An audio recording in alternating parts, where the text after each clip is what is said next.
What's going on, everybody? Jeff or J-Man Espresso back with another video, and today we got some Caspian Border footage from the BF3 Beta. So let's get into it here. So the beginning here is going to be me just kind of checking out the jets. It's the first time I really got to fly them. I was actually able to spawn into them, which was kind of a miracle because everybody wants the jets. So I figured, you know what? I know I've never flown before, but let's give them a shot.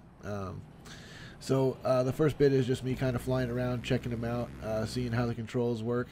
I kind of know generally how you need to fly them, you know, what the general controls are, but past that, I really don't know what I'm doing. So as you can see, it's pretty easy to stay up in the air and maneuver around. But as far as getting your crosshairs exactly where they need to be and being an effective pilot in the air and providing effective air support, definitely going to take some practice. So I definitely plan on heading up to a couple empty servers, just flying the jets around once the retail game comes out. So the main thing I want to talk about here today is a couple points that I have about the map. You know, now when you're in the jet here, as far as the size of the map goes, you have a massive amount of room to fly around in and to have dogfights in. It's almost like if you took the main fighting area of Caspian Border and just, I mean, pretty much as far as you can see right now on the screen, all the way back to that first row of mountains, you can fly to that. And same way on the other side. I mean, you just have a massive amount of room to play with, and that'll make for some interesting dogfights once you know, we get some experienced pilots up in the air and see what some people can do with these jets. Now, I don't know if you can actually walk that far as infantry, but I mean, there would really be no reason to. But you know, the actual size of the map that you're going to be using as infantry versus what you might be using in the jets is very different. You know, it's much smaller on an infantry level. Now, that's not to say it's a small map. It's still quite a big map. But I've heard that this isn't even one of their biggest maps. This is one of the smaller maps, I've heard. But even still, when you're on foot, it's quite a big map. If you're not using the vehicles to get around, you're going to get bored real easy. You know, but there's plenty, you know, on that note, there's plenty of vehicles. You know, and the other thing is, you know, a lot of people I'm sure are concerned about like the pace of the game, you know, with such a big map like this. Now, I've only played on the 64 player servers. I did see a couple 32 player servers and whatnot. You know, I can play 32 players on Bad Company too, which is fine. I'm sure I'll play some 32 player games when the game comes out. 64 players is what's new. That's what I want to play. You know, and as far as the pace of the game, it's just as fast paced as you would expect. I mean, the way that the flanking routes that people are taking are set up and the way the flags are set up, I mean, there's room to maneuver and there's room to set up and you know, set ambushes and, you know, flank the other team without issue. But it's also close enough to where, you know, you're never, you know, just running around looking for somebody. You know, there's always a battle to be fought, always a flag to be capped. And I think that, you know, DICE is aware of what they need to, how they need to design a map to the amount of people that are on there. You know, so even though this is quite a big map, when you're fighting on it and you're in the battles, you know, you're not really thinking about what else is going on.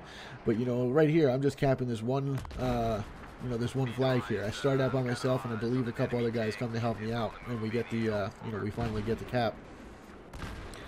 You know, we're just dealing right here. But as this is happening, you know, there's battles going on all over the map at all the other outposts. So, you know, while it is a very big map, it's also designed in such a way that there's always going to be battles going on. So you know, you need not worry about the game slowing down because you're just running around, you know, getting to and from.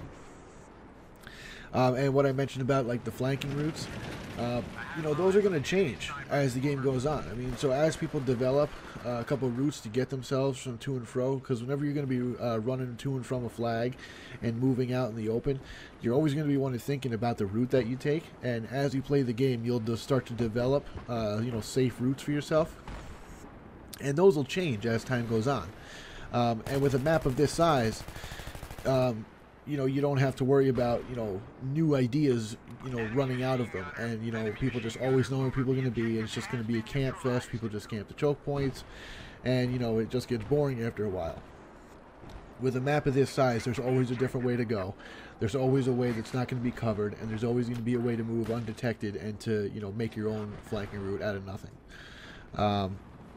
So far, I'd have to say that I'm pretty happy with this map.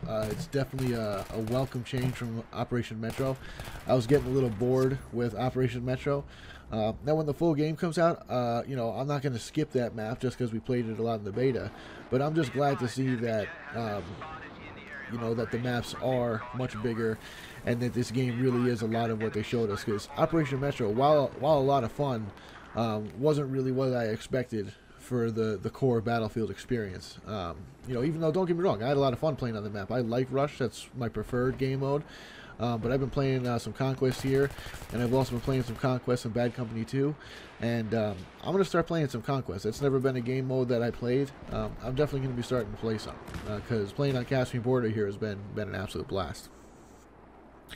Now, as far as how Conquest plays on Caspian, you know, even though there's more outposts than there is in Bad Company 2, right now, I don't really know if this is how it's going to play when the full game comes out, because one major thing is missing from the beta that I assume, you know, I have to assume will be in the full retail game, and that's communication between the squads. You know, you need to have voice over IP. You know, you need to be able to use your mic and talk to your squad.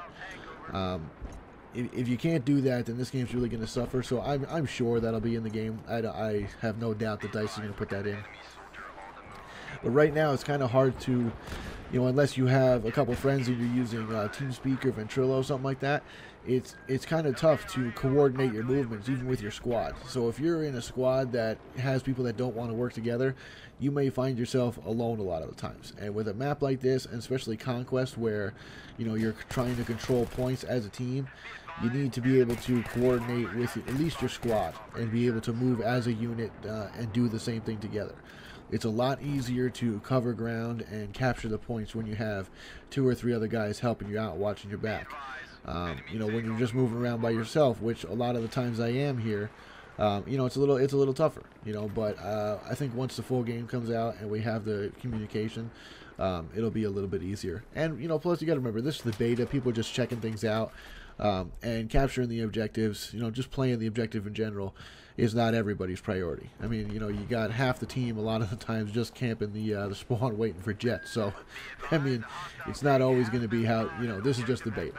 But so far, this has been a lot of fun on Caspian Border. The Conquest is still, you know, fast-paced. There's always action going on. I haven't found any game yet where, you know, there was nothing going on, where I wasn't, you know, having something to do.